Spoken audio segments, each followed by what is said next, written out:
Assalamualaikum warahmatullahi wabarakatuh. Perkenalkan, nama saya Farul Asmi Judi Pramono dengan NIM 24. Di sini saya akan menjelaskan mengenai bagaimana simulasi TCP pada NS2. Tapi sebelum kita membahas lebih lanjut, ada baiknya jika kita mencari tahu mengenai apa itu TCP. Nah, TCP alias Transmission Control TCP alias Transmission Kontrol protokol ini merupakan salah satu protokol utama yang digunakan pada jaringan komputer, yang digunakan untuk mengirimkan paket atau data dari satu komputer menuju komputer lain. Eh, TCP ini memiliki fungsi utama untuk memastikan dan menjamin bahwa paket yang dikirimkan itu bisa sampai pada penerima dalam keadaan sehat walafiat, tanpa ada paket yang hilang atau rusak. Nah, jika diibaratkan, TCP itu mirip seperti asuransi ketika kita membeli paket di toko online, di mana pihak penyedia atau di sini contohnya adalah TCP akan menjamin bahwa paket yang dikirimkan akan sampai pada penerima dalam keadaan utuh. Dan jika ada paket yang hilang atau rusak, pihak penyedia harus menyediakan pengiriman paket kembali agar pengguna atau penerima itu bisa puas dalam merasakan servis yang diberikan. Nah, selain selain menjamin keselamatan dari paket atau data yang dikirimkan, TCP ini juga memiliki fungsi untuk mengatur lajurnya paket yang dikirimkan agar tidak terlalu cepat hingga melampaui batas device yang dapat batas paket yang dapat diterima device penerima, atau mungkin malah jadi lebih lambat sehingga menyebabkan kemacetan ketika pengiriman paket atau data.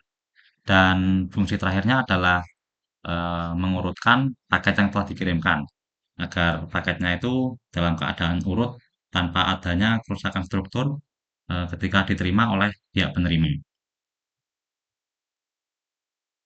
Nah, TCP ini biasanya digunakan pada aplikasi yang butuh keandalan tinggi seperti web browsing, eh, seperti ini Google atau mungkin Microsoft atau mungkin Mozilla Firefox. Lalu juga biasa digunakan pada email dan juga transfer file karena biasanya membutuhkan service yang lebih tinggi untuk mengirimkan paket. Nah, pada simulasi kali ini saya akan menggunakan dua TCP, yaitu TCP Tahu dan juga TCP Neureno. Di sini saya menggunakan sudo SU untuk membuka WSL di device milik saya dan masukkan kode atau password.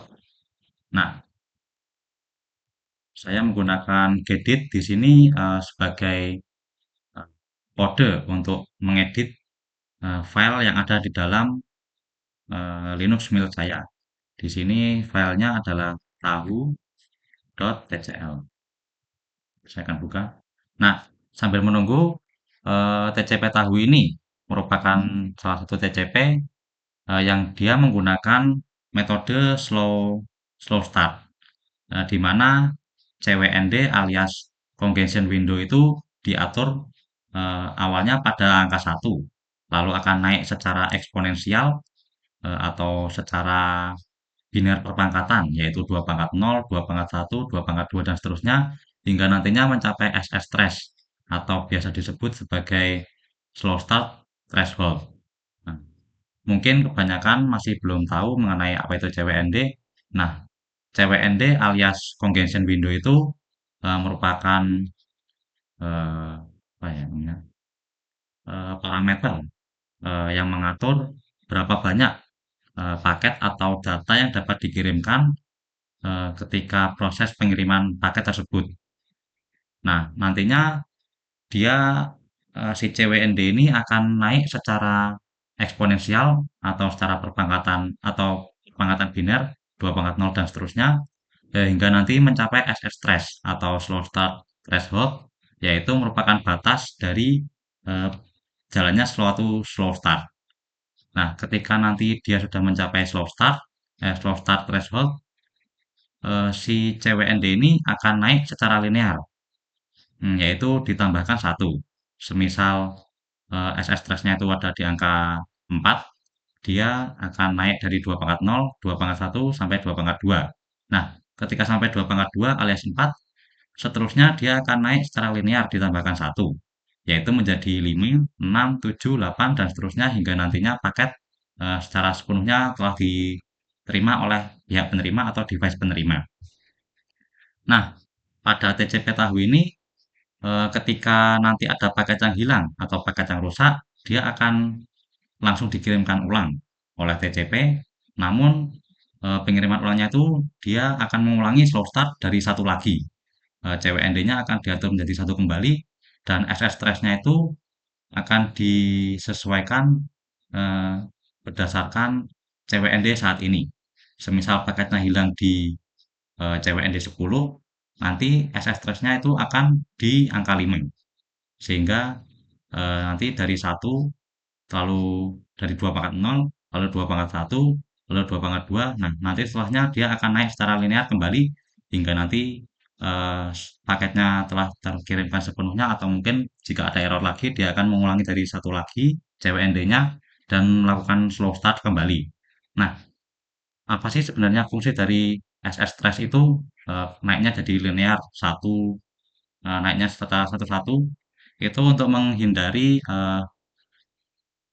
adanya apa ya, kerusakan paket secara berlebihan atau biasa disebut sebagai congestion avoidance, sehingga paketnya itu bisa terkirimkan secara lancar tanpa eh, ada banyak kendala. Ya memang apa, jika dilihat secara kasat mata itu mungkin terlihat jadi lebih lambat, tapi itu adalah salah satu cara yang lebih efisien ketika mengirimkan suatu paket. Nah, untuk lebih jelasnya, saya cek dulu. Kita akan coba eh, simulasinya. Di sini saya menggunakan NS untuk menggunakan NS2-nya, lalu memasukkan filenya, yaitu tahu.tcl. Nah, perlu diketahui jika dalam simulasi ini saya menggunakan antrian drop tail, di mana ketika paketnya itu ketika ada paket yang mengantri lebih dari batasan antriannya, dia akan dibuang secara paksa oleh TCP ini sendiri. Jadi ketika lebih dia akan di-drop dan ya hilang gitu saja. Atau nantinya akan dikirimkan kembali melalui TCP ini. Nah, sebentar saya cepatkan dikit. Nah, bisa dilihat di sini ada paket yang rusak warna biru, dia akan dikirimkan ulang, lalu diperbaiki di angka 2 ini. Angka 2 ini tuh bisa dibilang sebagai routernya di sini, yang berfungsi untuk eh, yang menilai apakah paketnya itu sudah layak atau belum. Nah, di sini bisa dilihat jika banyak paket yang drop atau dibuang karena antriannya sudah melebihi batasannya di sini. Nah, ketika sudah sampai sini, tadi bisa dilihat kalau beberapa warna biru tadi berubah jadi merah, lalu dikirimkan ke angka 3 ini, alias si penerimanya. Nah, ini adalah salah satu contoh simulasi dari TCP tahu di NS2. Oke, kemudian kita lanjut pada TCP New Reno. Di sini saya menggunakan Gedit lagi untuk membuka skripnya. Nah, untuk TCP New Reno itu dia merupakan update dari TCP Reno. Makanya namanya New Reno karena dia versi barunya dari Reno. Di mana TCP Reno itu di mana TCP New Reno itu memperbarui Reno pada segi penanganan kemacetan dan pemulihan paket, sehingga tidak hanya satu-satu paket yang dipulihkan, tapi New Reno itu bisa memulihkan kumpulan paket atau data secara efisien daripada Reno itu sendiri. Nah, pada TCP New Reno itu sama seperti TCP tahu menggunakan slow start. Karena emang kebanyakan TCP itu menggunakan slow start sebagai cara untuk mengirimkan paket. Di mana Slow startnya itu dia akan mulai dari satu dan nantinya juga ada SS trace-nya. Namun bedanya di sini ada pada penanganan si TCP-nya itu dalam menangani paket yang hilang. Jika di TCP tahu tadi, dia akan ketika ada paket yang hilang, CWND-nya akan mengulang dari satu, sedangkan pada Neo Reno itu paket yang hilang tadi akan dikirimkan ulang, namun CWND-nya itu tidak mengulang dari satu, melainkan dia akan eh, dari threshold SS trace yang barunya. Jadi semisal paketnya hilang di 20, nanti dia akan mulainya kembali di SS trace 10. Jadi dia akan naik dari 10 ditambahkan dengan paket yang sudah diterima. Semisal ada 5 paket yang sudah diterima, nanti yang paketnya hilang itu akan dimulai dari 10 ditambah 5 alias 15 CWND. Nah, hal lain yang membedakan TCP tahu ini dengan TCP Neo Reno ini dengan TCP tahu adalah ketika dia mengulang pengiriman paketnya, dia tidak naik secara CWND-nya itu tidak naik secara linear seperti si TCP tahu. Dia akan naik secara kondisional mengikuti seberapa banyak paket yang hilang. Semakin banyak paket yang hilang, maka semakin lambat juga dia ke dalam naik eh, CWND-nya. Saya save dulu. Kita akan coba lihat simulasinya menggunakan NS lagi untuk membuka NS2, lalu masukkan filenya neureno.tcl. Nah, kita play. Oh ya, untuk Neureno ini TCP-nya itu eh, dia tidak dia tetap akan linear, tapi tidak pada SS threshold. Jadi dia itu punya metode yang disebut sebagai fast recovery yang dimana itu tidak dimiliki oleh TCP tahu yang membuat tadi SS threshold-nya itu ketika paket yang hilang itu dimulainya dari SS threshold-nya bukan dari satu. Itu yang membedakan TCP New Reno ini dengan TCP tahu. Nah, eh, karena keberadaan fast recovery ini membuat TCP New Reno tidak naik secara linear ketika sudah mencapai SS trace. Namun dia tetap akan naik secara linear ketika TCP-nya sudah selesai dalam fast recovery, alias ketika semua filenya telah diterima, dia akan naik secara linear hingga nanti seluruh paketnya itu sudah tersusun dan siap diterima oleh penerima. Nah, di sini pada simulasinya bisa dilihat jika paketnya dikirimkan dari angka satu, di sini ada routernya yang menghubungkan dua node, lalu di sini ada penerimanya. Nah, paket yang tidak, nah ini yang rusak ini akan dikirimkan kembali melalui eh, jalur yang sama, lalu diperbaiki di angka 2 kembali dan diantrikan. Nah, tadi jika kalian lihat di sini ada yang ini, ada yang jatuh, itu adalah salah satu konsekuensi penggunaan Droptail. Ketika dia antriannya sudah penuh, dia akan secara paksa membuang agar kemacetannya itu bisa diatasi lebih efisien daripada sebelumnya. Ya, bisa kalian lihat sendiri bagaimana cara kerja dari TCP Neo Reno ini. Nah, lalu bagaimana kesimpulannya?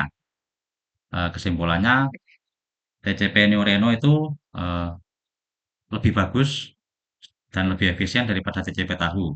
Ya, mengingat dari eh, pengembangan Neo Reno itu ada di masa-masa modern, sedangkan TCP tahu itu bisa dibilang sepuhnya dari TCP, alias dia tuh udah ada sejak zaman dahulu dan sering digunakan. Oleh karena itu, saya menggunakan TCP tahu tadi sebagai uji coba apakah NS2-nya itu berjalan di device saya atau tidak. Karena TCP tahu ini merupakan yang paling sederhana dan mudah digunakan eh, pada zaman dahulu. Tapi jika dibandingkan dengan TCP yang lebih modern seperti Neo Reno ini, jelas TCP tahu akan kalah dari efisiensinya. Karena dia harus mengulang dari satu, sedangkan si Neo Reno ini dia tidak perlu mengulang dari satu, tapi CWND-nya akan mengulang dari threshold SS threshold yang baru ditambah dengan paket yang telah diterima. Jadi itu tadi adalah simulasi eh, TCP pada NS2 yang saya lakukan. Jika ada kesalahan dalam penyampaian, eh, mungkin bisa dikoreksi di kolom komentar atau mungkin bisa eh, ya melalui video lain. Ada baiknya jika menyaring sesuatu terlebih dahulu sebelum mempercayai apa yang dikatakan orang, karena saya juga manusia yang tentunya bisa salah. Jadi sekian eh, penjelasan dari saya. Wabillahi taufiq wal hidayah. Wassalamualaikum warahmatullahi wabarakatuh.